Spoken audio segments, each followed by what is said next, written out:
This was a late start. Thank you all for coming back in promptly afterwards. Our next session is on the theme creation, nature, and the human future. And it's a real pleasure to be able to welcome our first speaker, whose visage you can see right there on the screen, Doru Costache.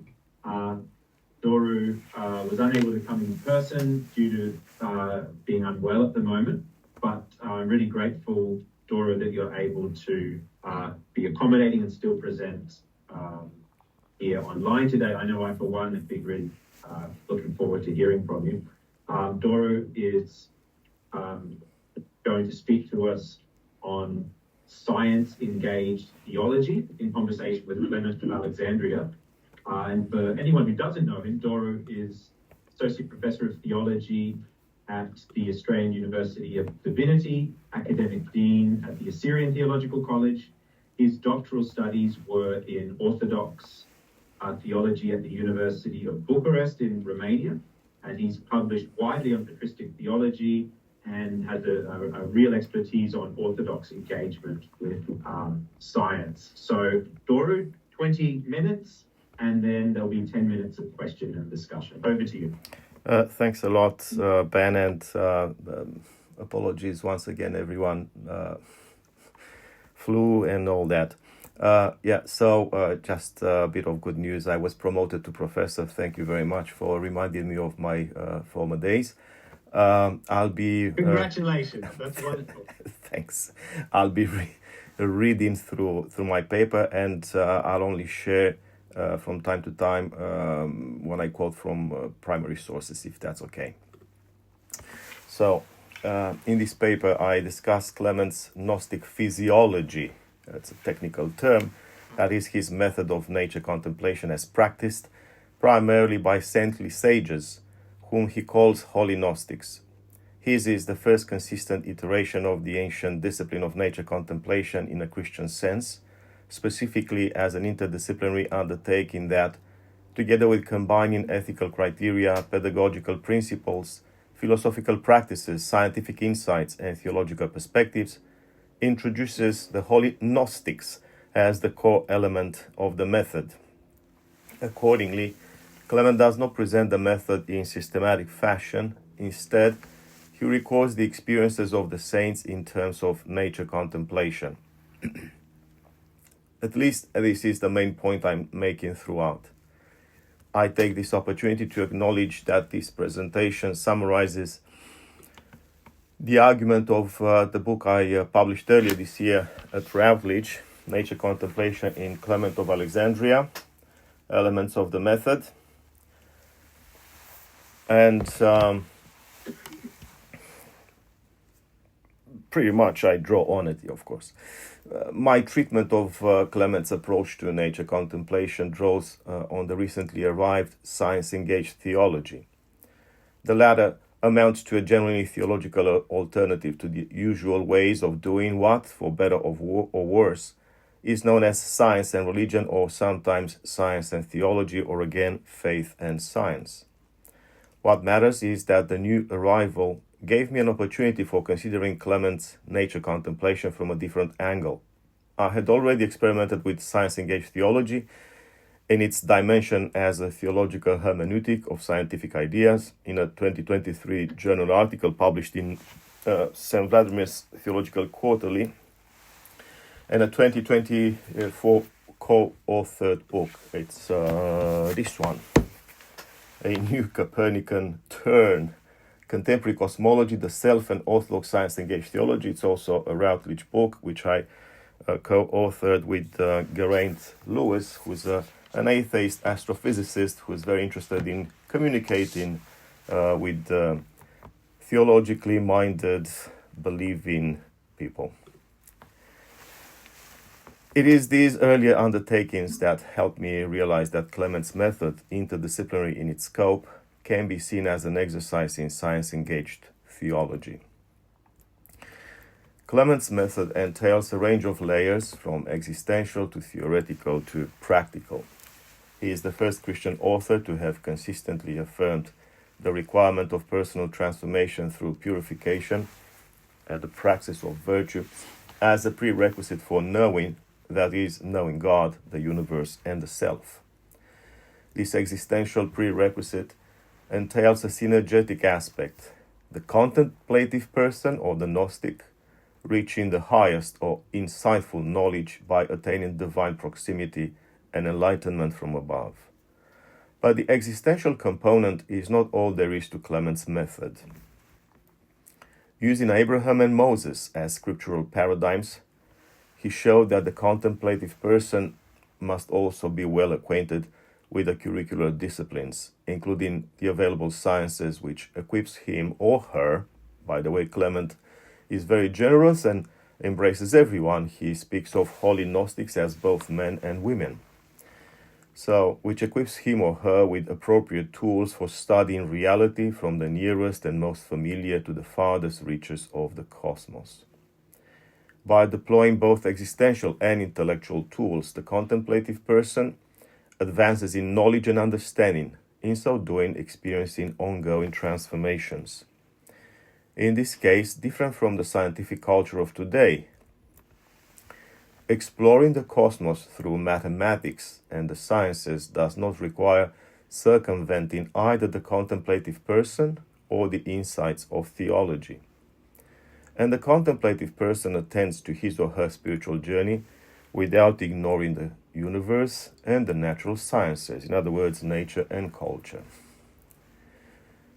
Turning to Clement's method, to comprehend the cosmos, the contemplative person follows 3 steps, which can be described as analysis or description, interpretation or reflection, and vision or the Gnostic grasp of things.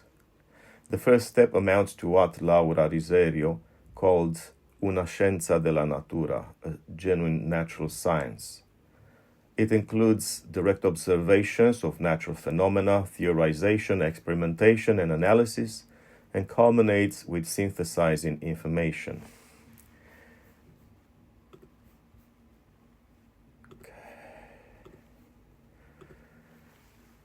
To give you a sense of Clement's complex approach during these first steps, suffice it to read quickly a paragraph where he summarizes the needed disciplines. In his words and my translation, integral to science are experimentation and viria, the skill of discerning the classes of beings, idices, and grasping what connects them, synesis, together with understanding and insightful knowledge, noesis ke gnosis.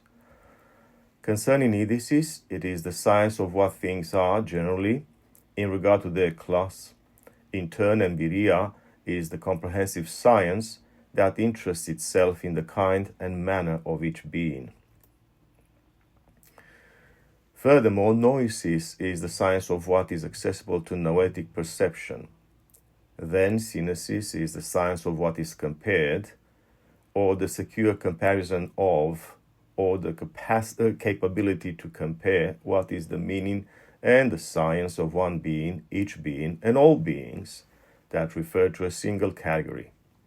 Moreover, gnosis is the science of existence and what is harmonious in things that become.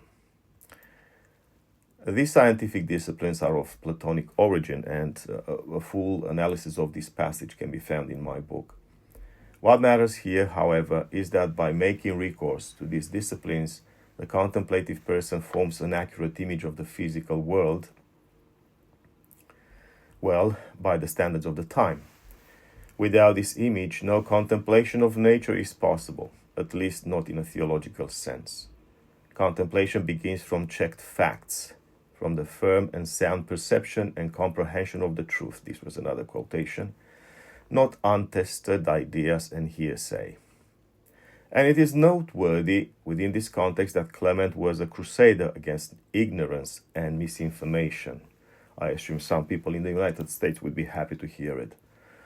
He was so adamant that believers must know and understand the world where they lived, that he even compiled 2 natural decalogues of the earthly and celestial realms, respectively. In his words, and again in my translation, Since the written tables of the Ten Commandments are God's work, one will find out that they signify the natural creation. God's finger that wrote the lines means God's power that accomplishes the making of heaven and earth, whose symbols are the two tables. Indeed, God's writing and the production of the letters written on each table connote the making of the cosmos. Now, as an icon of things celestial, the Decalogue includes the sun, the moon, the stars, the clouds, the light, the wind, the water, the air, the darkness, and the fire.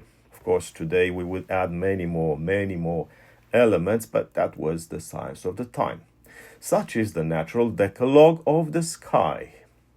As an image of the earth, the Decalogue includes humans, domestic animals, reptiles, wild animals, from among aquatic beings, fishes, and the whale, from among winged beings, likewise the carnivorous ones and the tame ones that desire plant food, and also fertile and sterile plants. Such is the natural Decalogue of the earth.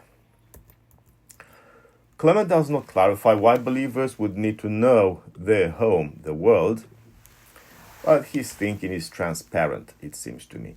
People, including Christians, are embodied beings and must acquaint themselves with all things pertaining to God's creation, whether earthly or heavenly. The second step of the method is about translating the scientifically acquired knowledge of the natural world in familiar categories, so from nature to culture. This corresponds to what we currently call science-engaged theology. Clement's audience was ecclesial. He communicated his sense of cosmic order and understanding of natural phenomena through traditional tropes, scriptural and liturgical in nature, such as the psalm, the song, the orchestra, the musical instrument, and the choir. For example, as I shown in my 2021 book, Humankind and the Cosmos, Early Christian Representations, chapters 2 and 3 are about Clement and some of his colleagues. What scientists perceive as natural laws are for Clement, reverberations of the foundational, universe-making pure song of the Logos of God. Thus, in Clement's words, and again in my translation, this pure song, the support of the whole and the harmony of all, brought this universe to a harmonious measure by expanding from centers to boundaries and from extremities to things in the middle according to God's fatherly intention. So that's how Clement represents the laws of nature in a theological sense. What can be discerned behind this passage I showed in Humankind and the Cosmos is Clement's depiction of an orchestral or at least choral congregation whose liturgical rhythms mirror the harmony of the cosmos. Against this backdrop, the second interpretative step of Clement's method depends on the communicator's views, sensitivities, and audience. The theology of the ecclesial space is a language familiar to people of faith. Of course, anybody could interpret the scientific culture of a certain age, including ours, from the viewpoint of their own setting. They don't have to be believers, but Clement, as a believer, writes for believers. And so, Clement's interdisciplinary theology integrates the scientific description of reality, including cosmology, into the worldview of believers. Of course, to render scientific information artistically, poetically, or theologically is no science. It is a way of popularizing it, of assimilating it culturally and socially. This, after all, is the primary task of science-engaged theology, at least as I presented it in my earlier attempts at articulating it. Clement's third step can be called the vision of the saints or the divine vantage point. It is Gnostic physiology par excellence. So physiology here doesn't mean, of course, what we mean today in the medical sciences, in biology. It's a science of nature, yeah? Gnostic, insightful, the high, if you like, understanding of nature, which is available to, advanced humans. So it is Gnostic physiology par excellence, the insightful contemplation of nature. While the first two stages of the method are available to any seekers of the truth and can be learned, including by people like me, the first one by scientists and science aficionados, the second one by science-engaged theologians and believers. The third stage is reserved for the aristocrats of the Spirit, the saints. In the latter case, knowing is not the outcome of learning and research. It is a matter of being. Here, quality or existential intensity replaces quantity. The Gnostic vision is not the cumulative outcome of the previous two stages. It is an extraordinary, ecstatic and extrasensory insight facilitated by the method's critical element, the Holy Gnostics and their experience with God. So, in other words, the method has two main angles or vantage points. The first two steps from bottom up, the third stage top down. The contemplative person, divinely transformed, sees things divinely and from above, as it were, but not disconnectedly. The transformed person is in direct touch with reality, with things as they are. This is the kind of vision Saint Columba, had when, according to his biographer Adovnan of Iona, he perceived the universe, I quote, as a single ray of the sun. Well, you find that phrase from the outset in the life of Columba.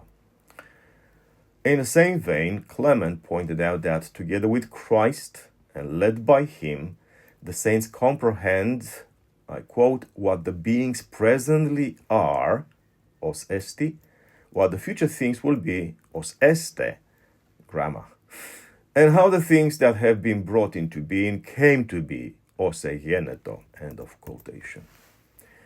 This grasp of reality does not require either mathematics or telescopes or any other intellectual or technological tools. It exceeds computations, models, and rationalizations. What makes it possible is the person's transformation in God's presence. Once it reaches this stage, the contemplative person knows insofar as it is, the person is, insofar as it has realized its full potential in God. In short, Clement proposes a contemplative method that links the educated, purified, and contemplative person, the sciences, the ecclesial mindset, the spiritual experience, and the world itself. Once again, nature and culture. Now, what can we learn from this method? Clement proposes a rigorous, structured approach to contemplation that favors comprehensiveness, that embraces the cosmos and whatever it contains, including society and culture, including scientific culture of any given age. Contrary to the socially exclusivist, science-denying, politically oriented, ecologically dumb, and culturally rigid drive of many contemporary Christian groups, Clement's approach does not bypass the world. Instead, it makes possible for the contemplative persons to inhabit and to understand in the world in all its complexity, and to make appropriate use of it, even to love it. And it is out of love that Clement goes to such lengths to describe the method and its findings, and to speak so much of the world and its many components, doing so in minute detail, with interdisciplinary competence and with obvious great delight.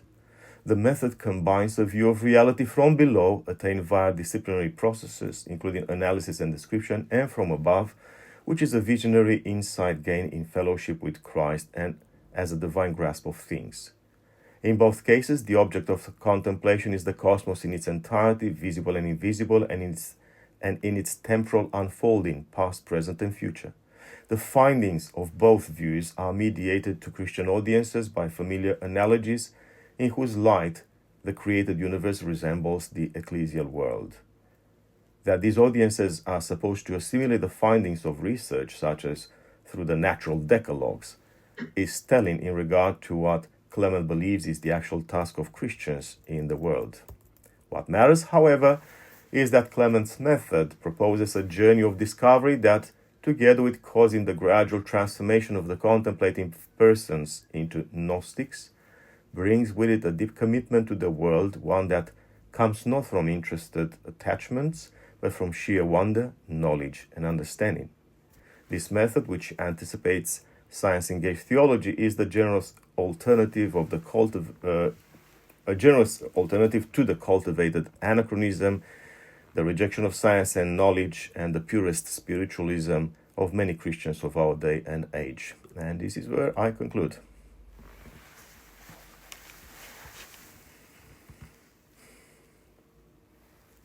Thanks very much, Doru. We have time for questions now. Katie. A question about angelic knowledge, whether that's part of Clement of Alexandria's understanding, whether angelic knowledge is integrated into this. Is that the highest form of knowledge that you were talking about? Do you want me to restate the question? So, was it angelic knowledge? Angelic knowledge, whether that's integrated with this. Yeah. Clement actually speaks of heavenly powers, angels, and that from time to time, but more so in the later, let's call it, curriculum of writings, those that are usually considered more suspicious than orthodox, like prophetic selections and similar. But yeah, he includes various layers of insight from the blurred vision of things that pertains to most people who live without asking questions and without trying to change themselves. And then through increments towards insights that are not only angelic but also divine. And if you are interested in this, there's a book chapter written by Father Bogdan Bucur from St. Vladimir's in 2015 or so, published in a book that I edited or co-edited, Alexandrian Legacy, and there he speaks of levels of transformation of people, including angelic stages, but also becoming divine, if you like, divine-like, God-like, and all these levels of attainment, spiritual attainment, include perceptions that correspond to them. Another question. Can I ask one, Doru, while other people are thinking? Our next paper in this session is on Augustine, and so just with one eye on that paper,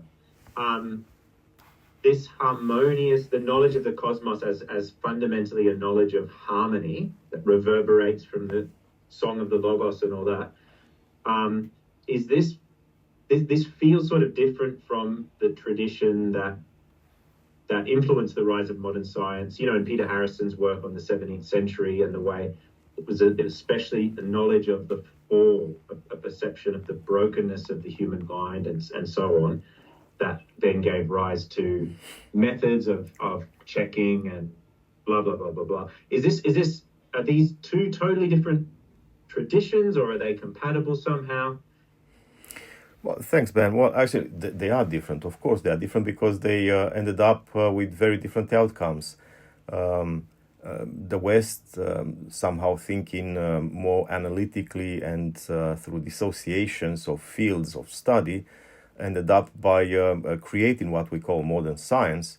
But this isn't the only side of the story. There are historians, especially Greek historians of the late Middle Ages, that point out the fact that there are many Greek emigres or Byzantine emigres to the West, especially Italy, that sort of catalyzed what we call the Renaissance, and then the rise of humanism and indeed modern science or modern sciences. So there are some common denominators there, some common grounds, but I believe that what's very appealing about Clement's method is the fact that it can be applied to any kind of science, even to the sciences of today. Of course, you don't have to become a scientist in order to apply this contemplative method, which, by the way, I practiced during the pandemic, during the lockdowns. it has been very useful to keep my sanity sort of almost intact. And this was also the personal catalyst that led to the writing of this book. So it can be applied to any kind of science, any kind of scientific description of things, from the universe to the tiniest things around us, and it's not a matter of being irreconcilable. So different doesn't mean necessarily antagonistic. It depends on the kind of theology we practice, and this is why I love Clement's theology, because it's open to knowledge. Thank you. And my apologies, Dora, that you couldn't see me smiling and chuckling as you answered that question. Thank you. Is there another question for Dora? In that case, Dora, thank you. We will let you return to your sick bed. Thank you so much for being with us today. Thank you. Once again, my apologies for missing the conference. I know, it was great to have you join us today. I'll disconnect you now, Sure. and thanks again. All the best. Bye.